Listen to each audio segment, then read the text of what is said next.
Finally palkova with ice cream తినడానికి అయితే కాళహస్తికి అయితే వచ్చేసాము. కాళహస్తిలో మధు మిల్క్ ప్రోడక్ట్స్కి వచ్చాం. చాలా రోజుల నుంచి అయితే ప్లాన్ చేస్తున్నాను Kalahasti khoa with ice cream తినాలని.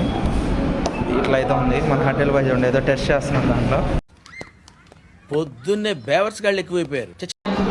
ఫేస్ మీద అంతా బండి మీద వచ్చాం కదా, నచ్చగా అయిపోయింది ఫేస్. సో ఇదైతే మనం ట్రై అయిపోతాం కాళహస్తి కోవా. ఇంకా కోవా తినలేదు, ఐస్ క్రీమ్ ఒకటే తిన్నా.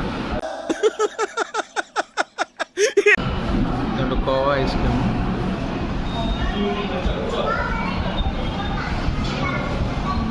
నిజంగా చాలా బాగుంది ఐస్ క్రీమ్తో తింటుంటే. So finally khoa with ice cream అయితే తినేసి నెల్లూరుకి అయితే రిటర్న్ అయిపోయాము. ఆ కోవా విత్ ఐస్ క్రీమ్ అయితే చాలా సూపర్గా అయితే ఉంది.